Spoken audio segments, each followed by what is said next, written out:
जय जय श्री राधे। दोस्तों, आज मैं आप लोगों के साथ एक महत्वपूर्ण विषय के ऊपर बात करने जा रहा हूं। और वो महत्वपूर्ण विषय ये है कि यदि किसी प्राणी की मृत्यु हो जाती है तो वहां पर क्या सुतक वाले पुरुष या स्त्री जा सकते हैं या नहीं जा सकते हैं। तो दोस्तों, इसी विषय के ऊपर मेरे यजमानी में भी एक ऐसा ही प्रश्न उठा। तो जो मैंने शास्त्रों में पढ़ा तो वही मैं आप लोगों के साथ विचार विमर्श करके चर्चा कर रहा हूं। तो दोस्तों, कुछ लोग कहते हैं कि सूतक छोटा होता है और पातक बड़ा होता है। तो दोस्तों, ये जो नियम है ये वहां पर सिद्ध हो जाता है कि अगर किसी के घर में सूतक लगा है और उन्हीं के ही परिवार में अगर पातक लग गया तो सूतक समाप्त हो जाता है, खत्म हो जाता है और पातक प्रारंभ हो जाता है। लेकिन दोस्तों, यदि सूतक किसी अन्य के घर में है, पातक किसी अन्य के घर में है, तो वहां पर ऐसी स्थिति में सूतक वाला पुरुष या स्त्री मृतक के शरीर को स्पर्श नहीं कर सकते हैं।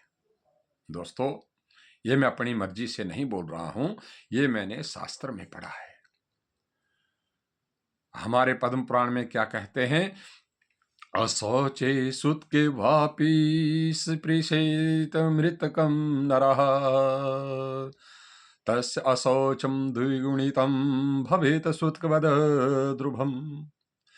हमारा जो पद्म पुराण है वो कहता है कि अशौच वाला पुरुष या स्त्री, अर्थात पातक या सुतक वाले कोई भी पुरुष हो चाहे स्त्री हो, वो मृतक प्राणी के शव को स्पर्श नहीं कर सकता है। अगर यदि वो ऐसा करते हैं तो जो पातक है वो द्विगुण वृद्धि में बढ़ जाता है। इसलिए हमारा शास्त्र कहता है कि जो सुतक या पातक हो तो ऐसा पुरुष या स्त्री सबका स्पर्श ना करें, संस्कार में ना जाएं। और हमारे मनुस्मृति, गरुड़ पुराण, इनमें भी साफ साफ शब्दों में कहा गया है कि अगर धर्म का कार्य हो, षोडश संस्कार हो, मंगल कार्य हो, तो ऐसी जगह पर सूतक या पातक वाले को नहीं जाना चाहिए।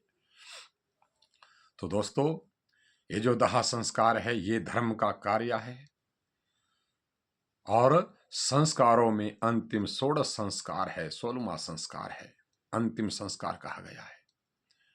इसलिए इसमें स्पर्श नहीं करना चाहिए, सूतक वाले को सबके पास नहीं जाना चाहिए, दाह संस्कार में नहीं जाना चाहिए।